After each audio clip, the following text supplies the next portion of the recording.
গল্পতরু চ্যানেলে আপনাদের সাথে আছি আমি রাজ। পড়ছিলাম জুল ভার্নের একটি অ্যাডভেঞ্চার উপন্যাস নাইজারের বাঁকে। পড়ছি এর দ্বিতীয় পর্ব। দেহ মন দুই ভেঙে পড়েছে বৃদ্ধ লর্ড ব্লেজনের। গ্লেনর কাসলের অধিবাসী তিনি, কিন্তু এখানে আর থাকতে মন চাইছে না। মুখ দেখাতে পারছেন না লজ্জায়। আকাশচুম্বী সুনাম ধূলিসাৎ হয়ে গেছে তাঁর। ২৪ ঘণ্টায় দরজা বন্ধ করে নিজের ঘরে বসে থাকেন। কারো সঙ্গে দেখা সাক্ষাৎ নেই। অথচ পূর্বপুরুষদের নাম, যশ, শৌর্য, বীর্য অটুট রেখে এই লর্ড ব্লেজনই নৌবাহিনীর অতি উঁচু পদে আরোহণ করেছিলেন ৬০ বছর আগে। দেশের জন্য অকাতরে রক্তদান করেছিলেন, যার পূর্বপুরুষরা তাদের উপযুক্ত বংশধরী হতে পেরেছিলেন এডওয়ার্ড অ্যালান ব্লেজন। ইংল্যান্ডের দেশপ্রেমের ইতিহাসে স্বর্ণাক্ষরে লেখা আছে ব্লেজন পরিবারের নাম। অথচ এহেন পরিবারের মুখেই চুনকালি দিল হতভাগারা। বলেন আর দীর্ঘশ্বাস ছাড়েন তিনি। ২২ বছর বয়সে বিয়ে করেছিলেন লর্ড ব্লেজন। বছরখানেক পরেই একটি কন্যা সন্তান জন্মগ্রহণ করে তার। এর ২০ বছর পরে হল একটি ছেলে। আরও ৫ বছর পরে আরেকটি ছেলে, এবং প্রসবকালে মারা যান লেডি ব্লেজন। শোকে মুহ্যমান হয়ে পড়েন ব্লেজন।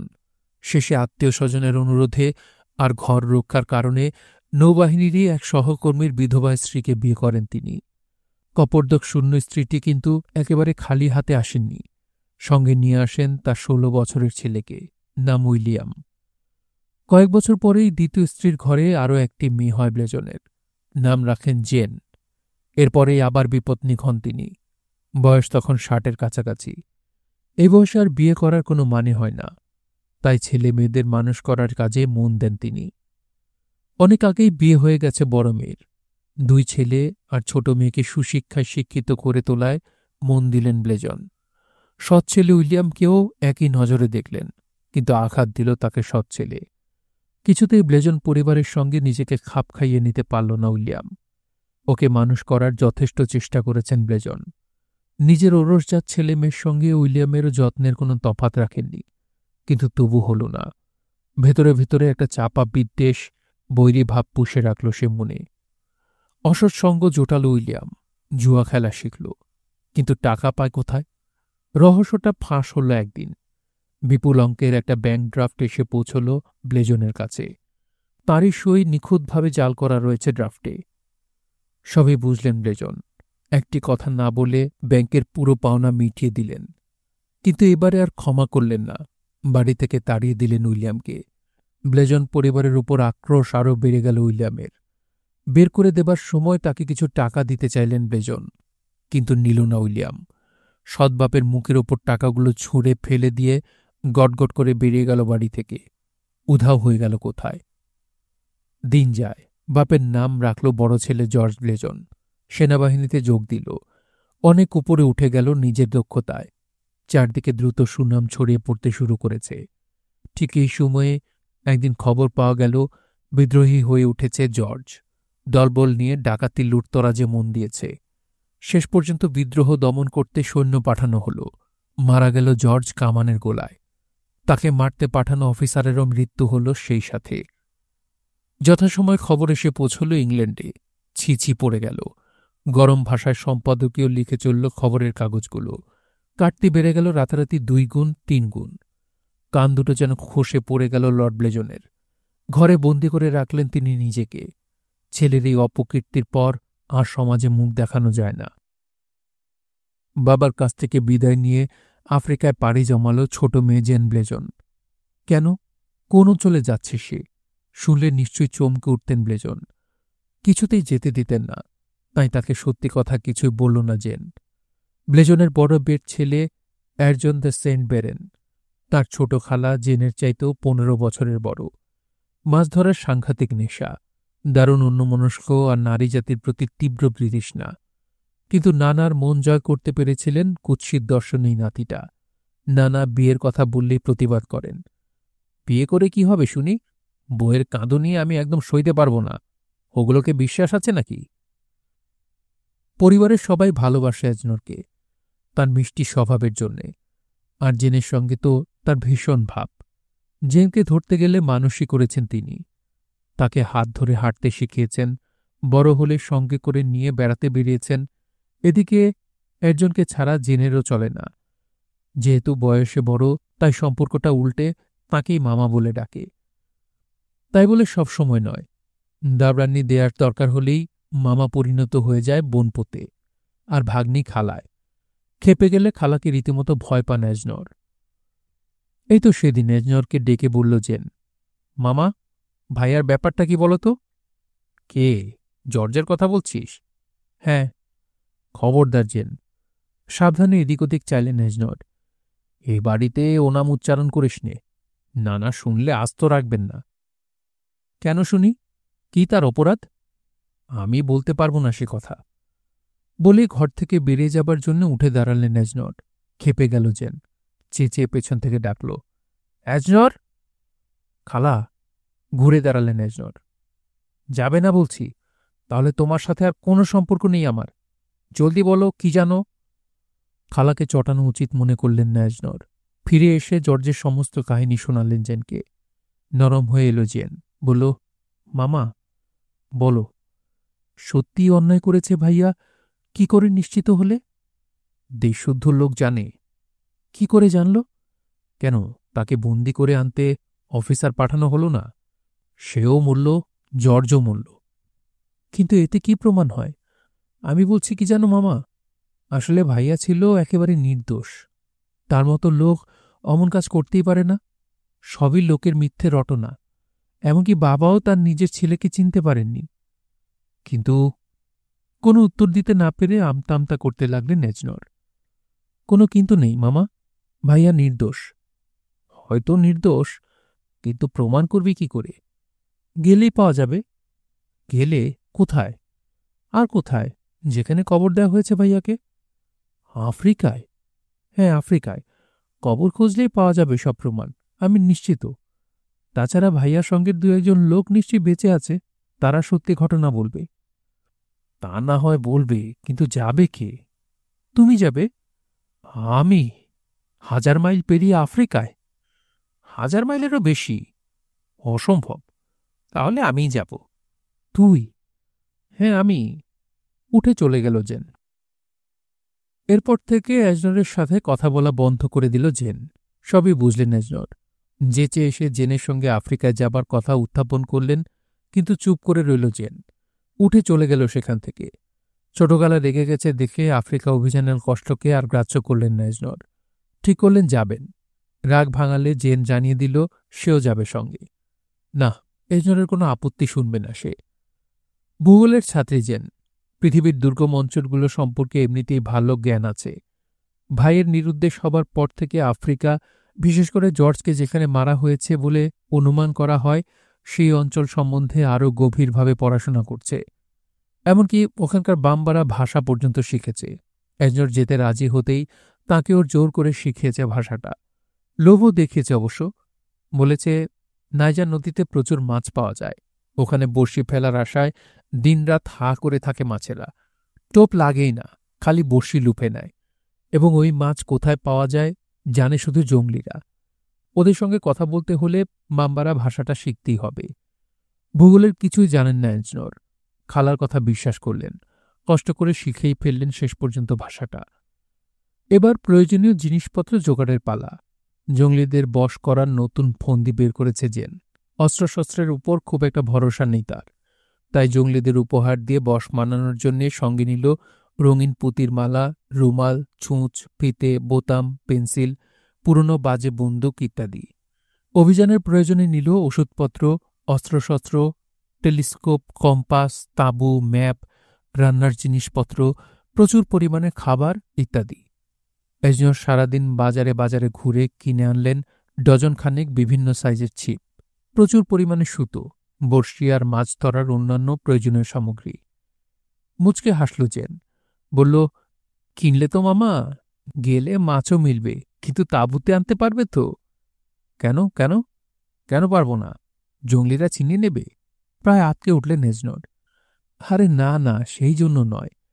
যা ভুলো মন তোমার। হয়তো ছিপ ফেললে ওপারের হরিণের দিকে হা করে তাকিয়ে রইলে, এদিকে টোপ খেয়ে ছিপ শুদ্ধই নিয়ে চলে গেল মাছে, তোমার খেয়ালই নেই। কিংবা মাঝে মাঝেই যেমন হয়, হয়তো দয়া উঠল তোমার, মাছ ধরে আবার ছেড়ে দিয়ে চলে এলে, তাহলেই তো মাছ খাওয়া হলো। ওই বিদেশ বিফ হয়ে জলে জঙ্গলে তো আর তোমার সঙ্গে নদীর পাড়ে বসে থাকতে পারবো না আমি। আরে না না, ভয় নেই, মাছ ধরে ছেড়ে দেওয়ার অভ্যেস নেই আর আমার এখন। অভয় দিলেন ন্যাজনর। সে হলেই ভালো। মুচকে হেসে উঠে কাজ করতে চলে গেল জেন। সমস্ত জিনিসপত্র কিনে তৈরি হয়ে নিয়ে বাবার কাছে বিদায় নিতে গেল জেন। জানালার ধারে বসে দূরের দিগন্তের দিকে তাকিয়ে আছেন লর্ড ব্লেজন। মেয়ের আফ্রিকা যাবার কথা শুনলেন চুপচাপ, কোনো ভাবান্তর দেখা গেল না তার মধ্যে। প্রায় দেশে বিদেশে ঘুরে বেড়ায় মেয়ে, ভূগোল শিক্ষার প্রয়োজনে। সঙ্গে অবশ্যই এজনর থাকেন। বাধা দেন না ব্লেজন, আজও দিলেন না। হয়তো দিতেন যদি জানতেন কি ভয়ঙ্কর বিপদের মুখোমুখি হতে যাচ্ছে মেয়ে। তুই তো যাচ্ছিস এজনর, নাকি? পাশে বসা নাতিকে জিজ্ঞেস করলেন ব্লেজন। আমি না গেলে চলে কি করে? সেটা আবার জিজ্ঞেস করছ? ঠিক আছে ঠিক আছে, যা, তুই সঙ্গে গেলে আমার কোনো চিন্তা নেই, বলে আবার দিগন্তে চোখ ফেরালেন। বাবাকে আর বিরক্ত না করে বেরিয়ে এলো জেন। সঙ্গে সঙ্গে এজনরও। স্টেশনে গাড়ি ছাড়বে। হঠাৎ হাঁ হাঁ করে উঠলেন এজনর। খালা, এ ট্রেনে কিছুতেই যাওয়া চলে না। কেন, কি হলো আবার এজনর? অবাক হল জেন। না কিছু না, আমতা আমতা করতে লাগলেন এজনর। মানে, আমার ছিপগুলো ফেলে এসেছি কিনা ভুলে। হো হো করে হেসে উঠল জেন। বলল, শুরুতেই এ অবস্থা, এবার আর মাছের মুখ দেখব না, বোঝাই যাচ্ছে। চলো নামি। বড় ভাইয়ের বদনাম ঘোচাতে বাড়ি থেকে দুর্গম যাত্রায় রওনা হল জেন। কিন্তু তখন কি সে ঘুণাক্ষরেও কল্পনা করতে পেরেছিল যে কদিন পরেই ডাকাত দলের সঙ্গে ছোট ছেলের যোগসাজশের কথা শুনে পক্ষাঘাতে আক্রান্ত হবেন তার বাবা লর্ড ব্লেজন? অদ্ভুত প্রবন্ধটা লা এক্সপেনশন ফ্রাঁসে পত্রিকায় ছাপা হল ১ জানুয়ারি। লিখেছেন পত্রিকার নিজস্ব সংবাদদাতা আমি দি ফ্লোরেন্স।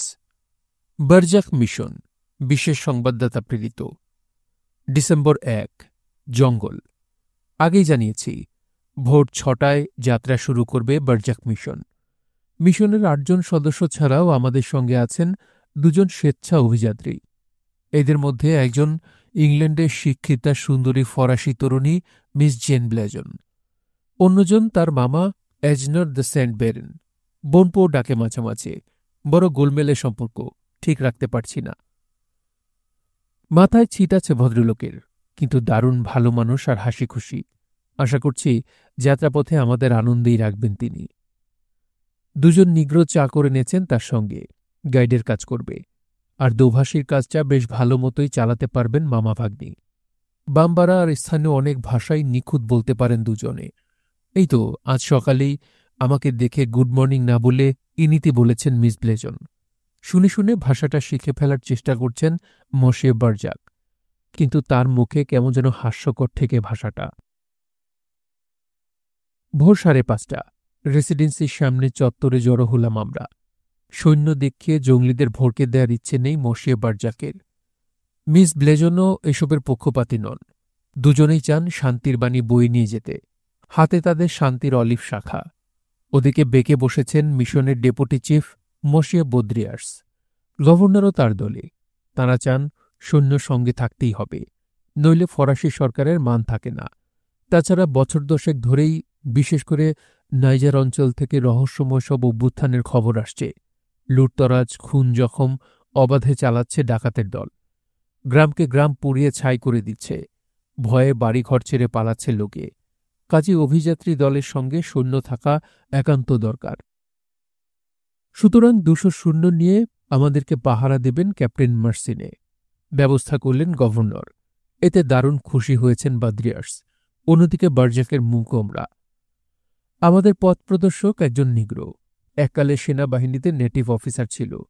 মলিন ইউনিফর্মটা ফেলে দিতে পারেননি চাকরি ছাড়ার পরেও, রেখে দিয়েছে। বিশেষ কোনো অনুষ্ঠান কিংবা কাজ পড়লেই পরে ওটা। মাথায় সুতোর টুপি। সামনে বসানো পালকগুলো ঝরে গেছে অনেক আগেই। বুটজোড়া নিশ্চয়ই নষ্ট হয়ে গেছে। হাতে একটা কাঠের গদা। আগে অধীনস্থ সৈন্যদের পেটাত, এখন আর সৈন্য পাবে কোথায়? এখন গদা পড়বে কুলি কামিনদের পিঠে। বেড়াপোনা করলে ঘোড়াগুলো রেহাই পাবে না। লোকটার নাম মোরেলি রে। মজার ব্যাপার, মিস ব্লেজনের একেবারে সঙ্গে সঙ্গেই আছেন মসিয়ে বার্জাক আর ক্যাপ্টেন মার্সিনে। তাঁর সুখ সুবিধের দিকে নজর রাখছেন। এই নিয়ে দলপতি আর সেনাপতির মধ্যে মন কষাকষি শুরু হল বলে। ওদিকে মসিয়ে বদ্রিয়ার্সের ব্যাপারটা একেবারেই উল্টো।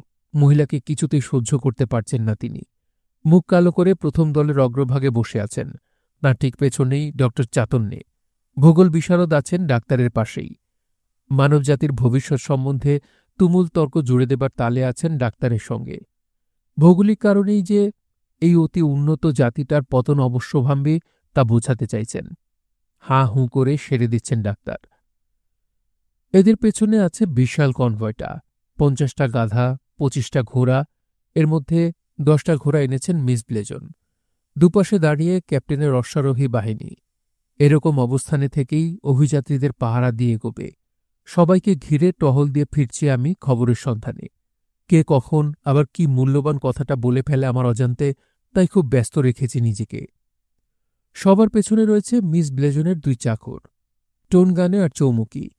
অধীর আগ্রহে অপেক্ষা করছে সবাই। কাঁটায় কাঁটায় 6টায় যাত্রা সংকেত হল তোপধ্বনির মাধ্যমে। এত বড় একটা অভিযানে চলেছে ফরাসি সরকারের প্রতিনিধিরা। তোপধ্বনি না করলে মান থাকে? 3 রঙা পতাকা উত্তোলিত হল রেসিডেন্সির ছাদে। সেই সঙ্গে ফ্রান্সের জাতীয় পতাকা আর অন্যান্য পতাকাও উত্তোলিত হয়ে তিরতির করে কাঁপতে লাগল বাতাসে। জমকালো পোশাক পরে রেসিডেন্সির বারান্দায় দাঁড়িয়ে বিদায় অভিনন্দন জানালেন গভর্নর। টুপি তুলে অভিনন্দনের উত্তর নিলাম আমরা। প্রত্যাভিবাদন জানালাম। গুরুগম্ভীর নাদে বেজে উঠল সেনাবাহিনীর ড্রাম আর বিউগল। বললে হয়তো হাসবেন, চোখে পানি এসে গেল আমার। এমন সময় হঠাৎ সবার টনক নড়ল। আরে, সেন্ট ব্যারেন কোথায়? তাকে তো কোথাও দেখা যাচ্ছে না। উদ্বিগ্ন হয়ে পড়লাম আমরা। কিন্তু আশ্চর্য, বিন্দুমাত্র চিন্তিত নন মিস ব্লেজন, বরং উল্টো চটে গেছেন। বললেন, আমি দেখছি। আমার পাশে এসে বসলেন। একটু আমার সঙ্গে আসবেন মসিয়ে ফ্লোরেন্স? গেলাম, ঘোড়ায় চড়েই। উনি ঘোড়ায় চেপেই চললেন। অন্য কোনো দিকে না গিয়ে সোজা সাগর তীরের দিকে চললেন। গিয়ে দেখি ঠিকই বালির ওপরে আরাম করে বসে আছেন মসিয়ে এজনর de সেন্ট ব্যারেন। সরকারি অভিযানের তিনিও যে একজন মান্যগণ্য ব্যক্তি, তার অবস্থা দেখে আদৌ বোঝার উপায় নেই। একজন নিগ্রোর সঙ্গে জোর তর্ক চলছে তার। তর্কের বিষয়বস্তু কয়টা নতুন ধরনের বর্ষি। আমরা পৌঁছানোর আগেই তর্কে হেরে গেছেন তিনি। তড়া করে উঠে দাঁড়িয়েছেন। নিগ্রোটার সঙ্গে নৌকায় চেপে কোথাও যাবেন, হয়তো মাছ ধরতেই। আমরা আসতে আর সামান্য দেরি করলেই চলে গিয়েছিলেন তিনি। কড়া গলায় ধমক দিলেন মিস ব্লেজন। এজনর! চমকে ফিরে চাইলেন সেন্ট ব্যারেন। খালার রাগত চেহারা দেখে থতমত খেয়ে গেলেন। হঠাৎ মনে পড়ে গেল অভিযানে তাকেও যেতে হবে। দ্রুত বড়শিগুলো ঝোলা শার্টের পকেটে ঢুকিয়ে প্যান্টের পকেট থেকে এক মুঠো খুচরো পয়সা বের করে নিগ্রোটার দিকে ছুঁড়ে দিলেন। তারপরে ছুটলেন রেসিডেন্সির দিকে। আমাদের দিকে যেন আর খেয়ালই নেই তার। পেছন থেকে হেসে ফেললেন মিস ব্লেজন। পাগল! আমিও হাসলাম। ঘোড়া ছোটালেন মিস ব্লেজন। আমিও চললাম। বেরেনের পাশে এসে বললেন, অত জোরে ছুটছ কেন মামা? ঘেমে যাবে যে। একবার বোনপো সম্পর্ক হিসেবে ধমকাচ্ছেন, একবার মামা ডাকছেন। না, মাথাটাই খারাপ হয়ে যাবে আমার। সেন্ট ব্যারেনকে ওভাবে ঊর্ধ্বশ্বাসে ছুটে আসতে দেখে দলের সবাই হেসে ফেলল। অত যে রাশভারী বদ্রিয়ার্স, তিনিও মুখ টিপে না হেসে থাকতে পারলেন না। অবশ্য দেখল না কেউ। অন্যদিকে ফিরিয়ে নিয়েছেন মুখ সঙ্গে সঙ্গেই। কিন্তু অত হাসাহাসির কোনো কিছুই খেয়াল করলেন না সেন্ট ব্যারেন। নিতান্ত নিরীহ গলায় মসিয়ে বার্জাককে বললেন, ইস, দেরি করিয়ে দিলাম আপনাদের। হো হো করে আরেক প্রস্থ হাসির ধুম পড়ল। এবারে নিজেও হেসে ফেললেন সেন্ট ব্যারেন। সত্যি অমন লোককে পছন্দ না করে পারা যায় না। আরেক ফ্যাসাদ বাঁধালেন ঘোড়ায় ওঠার আগে বেরেন। হেঁট হয়ে জিন পরীক্ষা করতে গিয়ে পিঠে চোঙায় রাখা ছিপের খোঁচা লাগালেন পাশের এক গাধার পেটে। আচমকা বিচ্ছিরি খোঁচা খেয়ে ভরকে গেল গাধাটা। লাফিয়ে হটকে গিয়ে পেছনের পায়ের লাথি লাগাল বেরেনের পায়ে। ছিটকে পড়ে গেলেন তিনি। তাকে টেনে তোলার জন্য হৈ হৈ করে এগিয়ে গেলাম আমরা কয়েকজন। কিন্তু তার আগেই লাফিয়ে উঠে দাঁড়ালেন বেরেন। পায়ের ব্যথা ভুলে গিয়ে আগে ছিপ পরীক্ষা করে দেখতে লাগলেন ভেঙে টেঙে গেল কিনা। না, ভাঙেনি। নিশ্চিন্ত হলেন বেরেন। মুখ টিপে হাসল টোনগানে। বলল, কপাল ভালো আমাদের, রওনা দেবার আগে বলতায় কামড়ালে কিংবা গাধায় লাথি মারলে শুভযাত্রা। কোনো উত্তর দিলেন না সেন্ট বেরেন। টোনগানের কথা যেন শোনেননি, এমনইভাবে ঘোড়ার পিঠে উঠে বসলেন। সূর্য উঠেছে। গাছপালার মাথায় আর সামনের রাস্তায় ছড়িয়ে পড়েছে সোনালি রোদ। সবাই যাচ্ছে, বোঝাই যাচ্ছে বৃষ্টির সম্ভাবনা নেই, আবহাওয়া ভালো থাকবে। যাত্রা শুরু হলো আমাদের। একটা ছোট নদী পার হলাম বেলা 10টা নাগাদ। এই অঞ্চলে নদীর কোনো সীমা সংখ্যা নেই, রোজই দুটো একটা নদী পড়বে পথে, সুতরাং বারবার নদী পার হবার কথা বলে বিরক্ত করব না। কোনাক্রি থেকে সোজা সড়ক ধরে চলেছি। পথের পাশে পাহাড়ের ঢালে ঢালে জঙ্গল পরিষ্কার করে ভুট্টা, কলা আর তুলোর চাষ করা হয়েছে। আশেপাশে অসংখ্য গ্রাম। ইচ্ছেমতো গ্রামগুলোর নামকরণ করে চলেছেন মসিয়ে তাসিন। এই সকালবেলাতেই বেশ গরম লাগছে। যাত্রা করে এ পর্যন্ত মাইল 12 পথ এসেছি। ঠিক হলো এক নাগাড়ে চলব আমরা। খেয়ে দিয়ে একটু বিশ্রাম নিয়ে আবার শুরু হবে চলা। পরিশ্রান্ত না হওয়া পর্যন্ত এগিয়েই যাব, রাত যত হয় হবে। এভাবে চলবে রোজ। দুপুর নাগাদ ছোটখাটো এক বনের ধারে এসে দাঁড়ালাম। এবারে থামব। মনোরম পরিবেশ, বিশ্রামের জন্য চমৎকার জায়গা। এদিক ওদিক ছড়িয়ে পড়ল সৈন্যরা। গাছপালায় ঘেরা ছোট্ট একটু খোলা মতো জায়গায় চলে এলাম আমি, মিস ব্লেজন, সেন্ট বেরেন আর ক্যাপ্টেন এবং আমাদের দেখা দেখি দলের অনেকেই। ঘোড়ার পিঠ থেকে একটা গদি নিয়ে মাটিতে পেতে দিলাম মিস ব্লেজনের বসার জন্যে। ওদিকে ছোট ছোট দুটো টুল এনে হাজির করেছেন ক্যাপ্টেন আর বারজাক। বিপদে পড়ে গেলেন ভদ্রমহিলা। কার পেতে দেয়া আসনে বসে কাকে অসন্তুষ্ট করবেন? শেষ পর্যন্ত আমার পেতে দেয়া গদিতেই বসে পড়লেন। বললেন, আপনারা দুজন কিছু মনে করবেন না, এতক্ষণ ঘোড়ার পিঠে থেকে থেকে শরীরে ব্যথা হয়ে গেছে।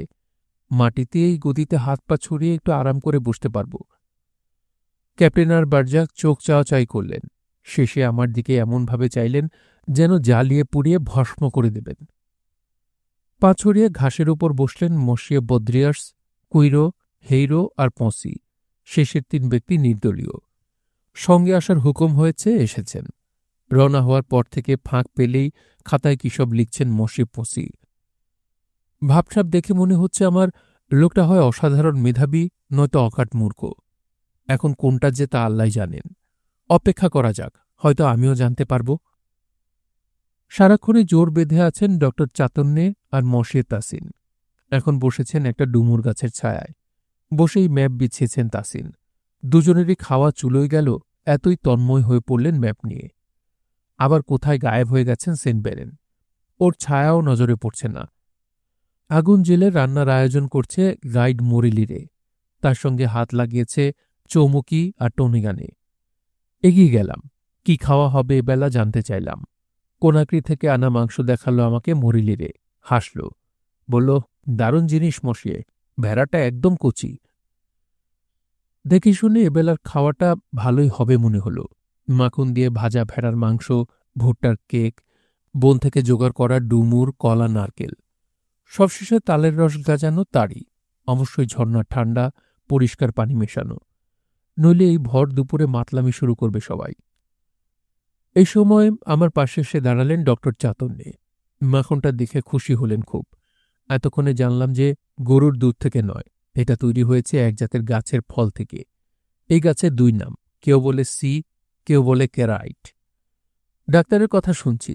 হঠাৎ কে যেন প্রাণপণ চিৎকার করে উঠল। বিন্দুমাত্র দেরি না করে ছুটলাম শব্দ লক্ষ্য করে। আগে আমি, পেছনে ক্যাপ্টেন আর বারজাক। বনের প্রান্তে একটা ছোট্ট ডোবার ধারে পৌঁছে দেখলাম কাদা পানিতে কোমর ডুবিয়ে দাঁড়িয়ে আছেন সেন্ট বেরেন। ভয় পেয়ে গেলাম, নিশ্চয়ই চোরা কাদা। ক্যাপ্টেনের দিকে তাকিয়ে বললাম, ক্যাপ্টেন, জলদি একটা দড়ির ব্যবস্থা করুন, চোরা কাদায় পড়েছেন উনি।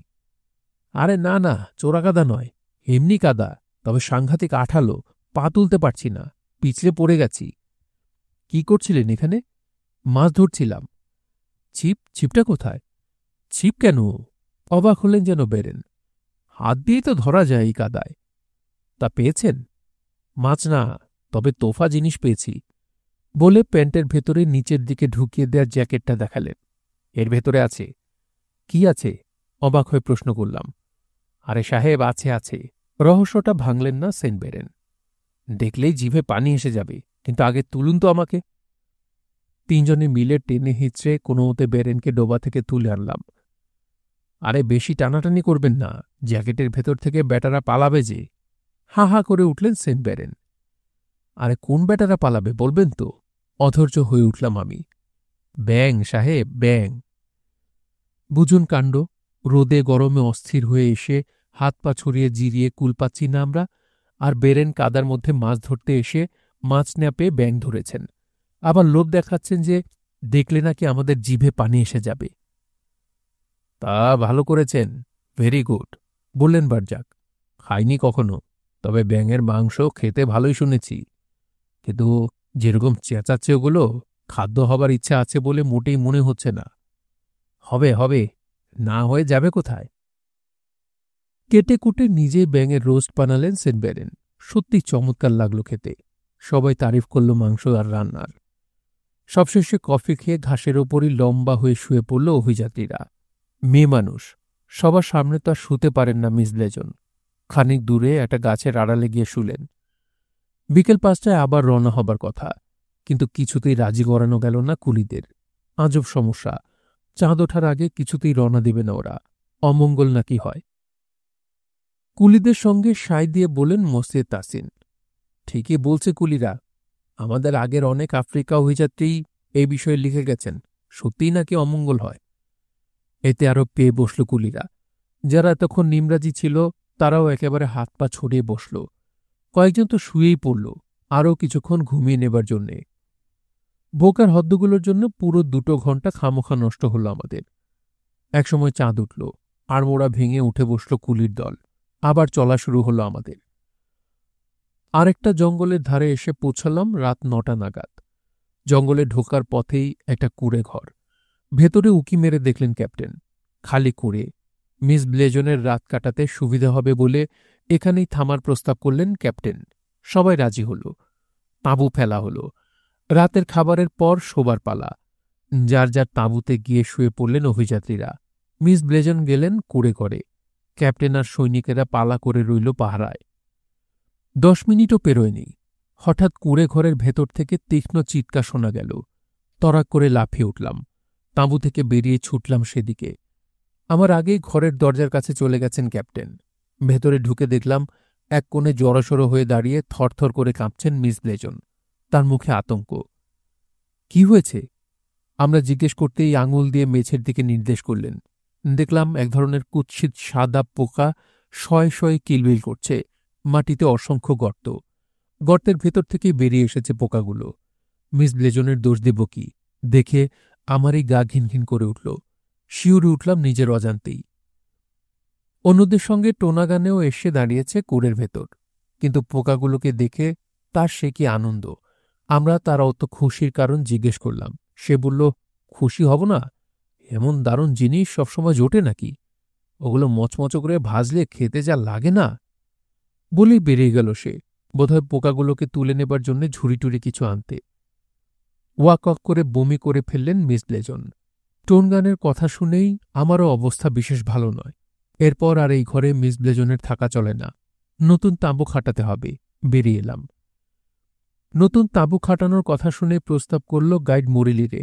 কাছেই বড়জোর ৫০ গজ দূরে একটা গ্রাম আছে, সেখানে এক নিগ্রো চাষা তার চেনা। লোকটার বইয়ের কুঁড়ে ঘরে ইচ্ছে করলে থাকতে পারেন মিস ব্লেজন। বললে ঘর ছেড়ে দেবে নিগ্রো বউ, কিন্তু কিছু পয়সা দিতে হবে। কি ভেবে রাজি হয়ে গেলেন মিস ব্লেজন। আসলে বোধহয় তাঁবুতে থাকতে তার ভালো লাগছিল না। দল বেঁধে মিস জেন ব্লেজনকে এগিয়ে দিতে গেলাম। কোথায় কেমন জায়গায় থাকতে যাচ্ছেন তিনি, সেটাও আমাদের দেখা কর্তব্য। বউটার বয়স মাত্র বছর ১৫ হবে। মরিলিরের ডাক শুনে দোরগোড়া এসে দাঁড়াল। ছোট্ট একটুকু কাপড় পেঁচিয়ে রেখেছে শুধু কোমরে। আমাদের দেখে হাসল মেয়েটি।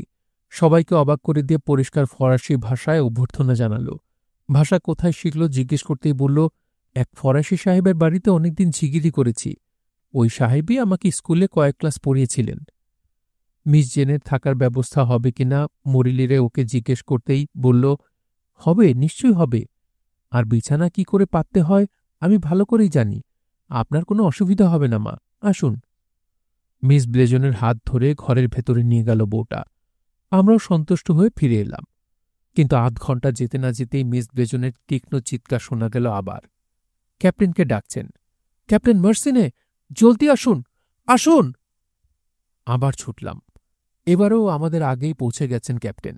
ঘরের দরজায় ফ্যাকাশে মুখে দাঁড়িয়ে আছেন মিস ব্লেজন। আমরা কাছে যেতেই আঙুল দিয়ে ঘরের ভেতরে নির্দেশ করলেন। উকি দিলাম। এক বিভৎস দৃশ্য। মাটিতে উপর হয়ে পড়ে কাতরাচ্ছে নিগ্রো মেয়েটা। তার সারা পিঠ রক্তাক্ত। পাশে দাঁড়িয়ে এক ভয়ঙ্কর চেহারার নিগ্রো, হাতে লিকলিকে একটা বেত।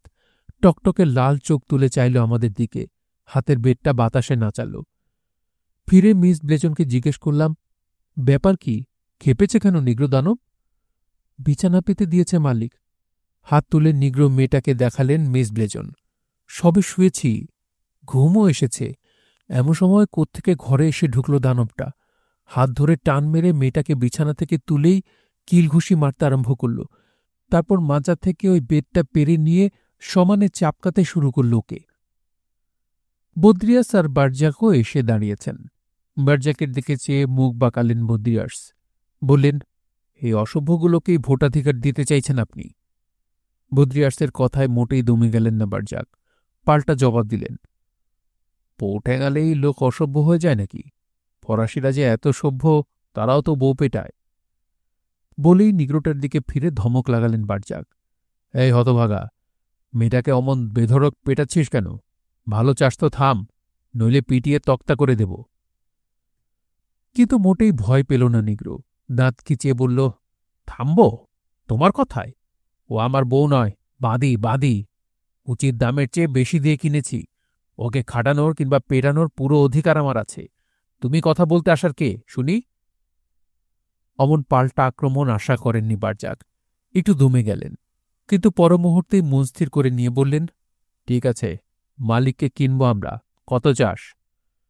একটা গাধা, একটা বন্দুক আর 50 ফ্রাঁ। হারামজাদা, রাজ্য বিক্রি করছিস নাকি? এবারে কথা বললেন ক্যাপ্টেন। হাতের মিলিটারি বেতটা দোলাতে দোলাতে এগিয়ে এলেন। বেশি তিরিমিরি করলে পিটিয়ে ভূত ভাগাব, তারপর ধরে নিয়ে গিয়ে ঝোলাব ফাঁসিতে। ভয় পেয়ে গিয়ে শেষ পর্যন্ত দর কমাতে রাজি হল নিগ্রো দানব। রফা হল মান্দাতার আমলের একটা গাদা বন্দুক, এক টুকরো কাপড় আর 20 ফ্রাইয়ের বিনিময়ে বেচে দেবে মালিককে। ওদিকে কথাবার্তা চলাকালীনই মালিকের শুশ্রূষায় ব্যস্ত হয়ে পড়েছেন মিস ব্লেজন। ক্যারাইট মাখন ঘষে দিয়েছেন ইতিমধ্যেই ওর পিঠে। বাদী হাত বদল হয়ে গেলে তাকে তুলে তাঁবুতে নিয়ে এসে কিছু টাকা আর কাপড় দিয়ে বার্জাক বললেন, যা, আজ থেকে তুই মুক্ত। কেঁদে ফেলল মালিক। তাঁবু থেকে বেরোবার নামও করল না, বরং মিস ব্লেজনের পা জড়িয়ে ধরে কাঁদতে কাঁদতে বলল, কোথায় যাব মা? আবার কেউ ধরে নিয়ে গিয়ে বাঁদী বানাবে। ওই শয়তানগুলোর বাদী হওয়ার চেয়ে আপনার কাছে থাকা অনেক ভালো।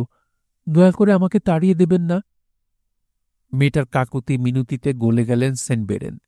ভাগ্নিকে বললেন, কি আর করা, রেখে দে, কাজে লাগবে। থাক তাহলে, বললেন মিস ব্লেজন। তড়াক করে লাফিয়ে উঠে সেন্ট বেরেনকে জড়িয়ে ধরল মালিক।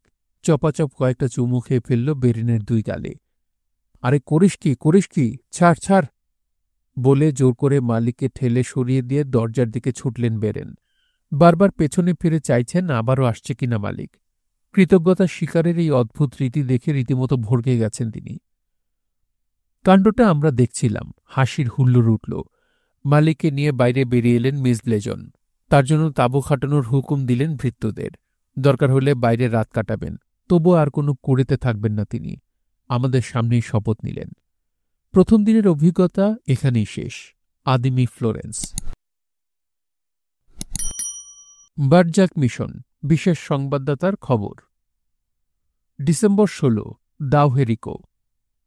2 ডিসেম্বর ভোর 5টায় তাঁবু গোটালাম আমরা। বেশ খুশি খুশি লাগছে মালিককে। সারাক্ষণই হাসছে। রাস্তা ভালো, কিন্তু চলার পথের গ্রামগুলোর অকল্পনীয় দারিদ্র্য বড় বেশি পীড়া দিচ্ছে চোখ আর মনকে।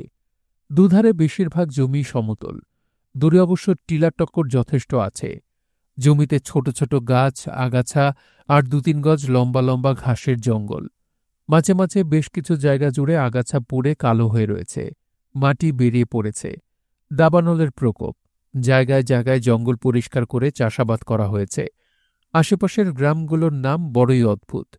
ফোনগোমবি, মানফৌরো, কাফৌ, ওসৌ, এমনই সব নাম। উচ্চারণ করতেই জান বেরিয়ে যাবার জোগাড়। আমি হাল ছেড়ে দিয়েছি। কোন গ্রামের কি নাম আর জিজ্ঞেস করছি না এখন। গ্রাম দেখলেই গিয়ে ঢুকছেন দুই চিফ। লোকজনদের এটা ওটা নানান কথা জিজ্ঞেস করছেন, নিজেদের সপক্ষে প্রমাণ খুঁজছেন। নদী পড়ছে পথে, তবে উল্লেখযোগ্য নয়। সন্ধ্যা নামল বাউলিয়া গ্রামে। রাতের খাবার শেষে শুতে যাব, দেখি গেঞ্জি আর প্যান্ট খোলেননি এখনও সেন্ট বেরেন। শোবার জন্য তৈরি হননি এখনো। না হন, তাতে আমার কিছু যায় আসে না। কিন্তু অবাক লাগলো আমার কিটব্যাগ খুলে সমস্ত জিনিসপত্র মেঝেতে ছড়িয়েছেন দেখে। মেজাজ খিটখিটে। ব্যাপার কি? আমাকে দেখতেই প্রায় চেঁচিয়ে উঠলেন সেন্ট বেরেন। অন্যমনস্ক লোক দু চোখে দেখতে পারি না আমি। ভড়কে গেলাম। আমার উপর খেপেছেন কেন বেরেন? আমতামতা করে জিজ্ঞেস করলাম, কি আবার করলাম মশিয়ে বেরেন? আরে না না, আপনি না, ওই বেটা চৌমিকিটা। কি করল সে? কি করেনি? পাজামাই পাচ্ছি না। কোথায় ফেলে এসেছে কে জানে। ব্যাগে নেই। ভুল করছেন আপনি। এই ব্যাগে আপনার পাজামা থাকার কথা নয়, ওটা আমার ব্যাগ। হ্যাঁ? নিজের ভুল বুঝতে পারলেন সেন্ট বেরেন। এক লাফে উঠে দাঁড়িয়েই আমার সামনে এসে বারবার মাপ চাইতে লাগলেন ভুল করে ব্যাগটা খুলে ফেলেছেন বলে। তারপরেই তাঁবু থেকে বেরিয়ে গেলেন দ্রুত। হাসলাম মনে মনে। যতই দিন যাচ্ছে আরও বেশি ভালো লাগছে লোকটাকে। ডিসেম্বর 6। উল্লেখযোগ্য কিছুই ঘটল না, শুধু একটানা পথ চলা, রাতে তাঁবু খাটিয়ে বিশ্রাম। ডিসেম্বর 7। এদিনেও দিনের বেলা ঘটল না কিছু। সন্ধ্যায় তাঁবু খাটানোর পর রান্নাবান্না শেষ হয়েছে, খেতে বসেছি। এমন সময় দেখলাম আশেপাশের গাছপালার আড়াল থেকে উঁকিঝুঁকি মারছে কয়েকজন নিগ্রো। ব্যাপার কি? দুজন সৈন্যকে ডেকে কারণ জিজ্ঞেস করতে বললেন ক্যাপ্টেন মার্সিনে। কিন্তু সৈন্য দুজন এগিয়ে যেতেই সরে পড়ল নিগ্রোরা। কয়েক মিনিট পরেই আবার অন্য দিক থেকে উঁকি দিল। মতলবটা কি বেটাদের? এবার আর সৈন্য নয়, মরিলিরেই এগিয়ে গেল। তাকে দেখে কিন্তু সরে পড়ল না নিগ্রোরা। হাত মাথা নাড়িয়ে কি কথা বলল সে ওদের সঙ্গে। ফিরে এসে জানালো এরা ব্যবসায়ী, জিনিসপত্র বেচতে এসেছে।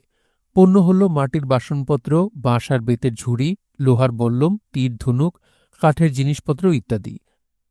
দুত্তর, এসব দিয়ে কি হবে? ঠোঁট উল্টে বললেন ডক্টর চেতন্যে। আরেকটা জিনিস আছে, বলল মরিলিরে। কি? নিষ্প্রিয়ভাবে জানতে চাইলেন ডক্টর। কোলা বাদাম। হ্যাঁ? আরে তাই নাকি? এতক্ষণ বলনি কেন? ওই জলদি ডাকো ওদের। বোঝা গেল নাম শুনেই জিভে পানি এসে গেছে ডাক্তারের। ব্যবসায়ীদের কাছ থেকে নিয়ে আমরাও চেখে দেখলাম কোলাবাদাম। সত্যি জিভে পানি আসার মতোই জিনিস। সামান্য নুনের বিনিময়ে প্রচুর কোলাবাদাম দিল আমাদের ব্যবসায়ীরা। এই অঞ্চলে নুন পাওয়া যায় না, এটা আগেই জানা ছিল, তাই আমাদের সঙ্গে প্রচুর পরিমাণ নুন নেওয়া হয়েছে।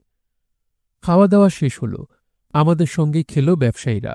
এরপর শুরু হলো নাচ গান, বাদ্যযন্ত্র, লাউয়ের খোল আর বাঁশি। যার যেভাবে খুশি বাজনা বাজাতে বাজাতে বিকট সুরে গান ধরল ওরা। নিচে চলল উদ্দাম গতিতে। নাচ মানে আকাশ পানে কে কতটা জোরে লাফাতে পারে তার প্রতিযোগিতা। আমাদের হাসি পেলেও সঙ্গের নিগ্রো কুলিরা কিন্তু দারুণ খুশি। এক বাক্যে তারিফ করছে নাচের।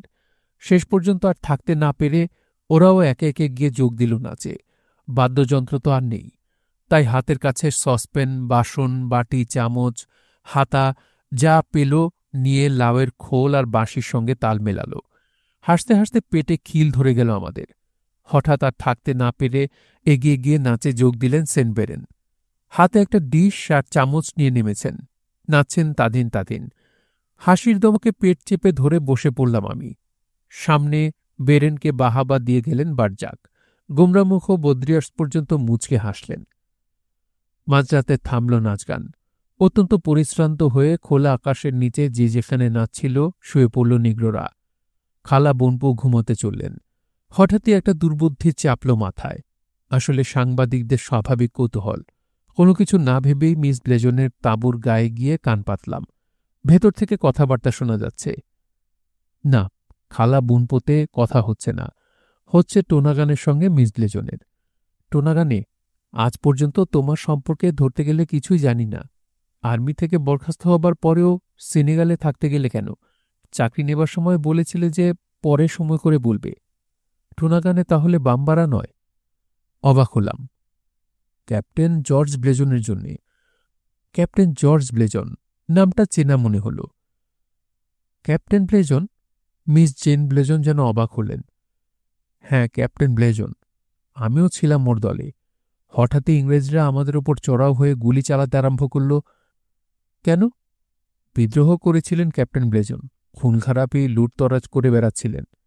কি বলছো তুমি? ঠিকই বলছি। গায়ের পর গা জ্বালিয়ে পুড়িয়ে ছারখার করে দিচ্ছিলেন। মানুষ খুন করছিলেন অকাতরে। যুবতী মেয়েদের ধরে নিয়ে যাচ্ছিল তার দলের লোকেরা। হাসতে হাসতে খুন করা হচ্ছিল বাচ্চাদের। সব হচ্ছিল কি ক্যাপ্টেনের হুকুমে? হ্যাঁ, তবে তিনি নিজে এসে কখনো হুকুম দেননি আমাদের। হঠাৎই কোত্থেকে একদিন আরেকজন ইংরেজ অফিসার এসে যোগ দেয় তাঁর দলে। তিনি আসার পরে এ ধরনের নারকীয় কাণ্ড করার হুকুম দেন ক্যাপ্টেন ব্লেজন নতুন অফিসারের মুখ দিয়ে। এই নতুন অফিসার কতদিন ছিলেন দলে? মাস ৫-৬। কোথায় প্রথম তার সঙ্গে দেখা হয় ক্যাপ্টেনের? গভীর জঙ্গলে। তাকে খুব খাতির করতেন ক্যাপ্টেন? করতেন যেন নিজের ভাই। নাম মনে আছে লোকটার? হঠাৎ একটা প্রচণ্ড আওয়াজ হলো এই সময় বাইরে, যেন মেঘ ডাকল। আসলে কাছেই কোথাও থেকে গর্জন করে উঠেছে একটা সিংহ। চমকে উঠলাম। টোনাগানের জবাবটা ঠিক শুনলাম না। একটু চমকে উঠেছিলেন মনে হয় মিস ব্লেজনও, কিন্তু তাঁবুর ওপাশে থাকায় দেখলাম না, বুঝলামও না ঠিক। আবার জিজ্ঞেস করলেন তিনি, তোমাদের উপর ইংরেজরা চড়াও হবার পর কি হলো? উল্টোপাল্টা গুলি খেয়ে অধিকাংশই মারা গেল। আমি আর কয়েকজন কোনোমতে যান বাঁচিয়ে জঙ্গলে পালালাম। লড়াই থেমে যাবার পর ফিরে এসে দেখি কাতারে কাতারে পড়ে আছে আমাদের দলের সৈন্যদের লাশ। ক্যাপ্টেনও পড়ে আছেন ওদের সঙ্গে, মরা। অস্ফুট শব্দ করে উঠলেন মিস ব্লেজন। থামল না টোনাগানে। ক্যাপ্টেন আর অন্যান্যদের লাশগুলোকে কবর দিয়ে সেই জায়গা ছেড়ে চললাম আমরা। নানা জায়গা ঘুরে ঘুরে বছর ৫ পরে এসে পৌঁছলাম টিম্বাকটুতে। কিছুদিন কাজ করলাম সেখানে। তারপরে গেলাম সেনেগালে। এরপর তো আপনার চাকরি নিলাম। তাহলে সত্যিই মারা গেছেন ক্যাপ্টেন ব্লেজন? কথাটা যেন বিশ্বাস করতে পারছেন না মিস জেন ব্লেজন। আমি নিজে তাঁর লাশ কবরে নামিয়েছি। কয়েক মুহূর্ত নীরবতা। তারপর আবার প্রশ্ন করলেন মিস ব্লেজন, তার কবরটা কোথায় তাহলে? নিশ্চয়ই জানো তুমি। নিজের হাতের উল্টো পিঠের মতো জানি। আবার কিছুক্ষণ চুপ করে থাকার পর বললেন মিস ব্লেজন, ঠিক আছে, শুতে যাও টোনগানে। ক্যাপ্টেন ব্লেজনের নামটা চেনা চেনা লাগছিল। নিজের তাঁবুতে ফেরার পথে ভাবতে ভাবতে হঠাৎ মনে পড়ে গেল সব কথা বিদ্যুৎ চমকের মতো। সেই ক্যাপ্টেন, যার নাম এককালে লোকের মুখে মুখে ফিরত, সাহসী, দেশপ্রেমিক আর সৎ বলে যার খ্যাতি ছিল সারা ইংল্যান্ডে।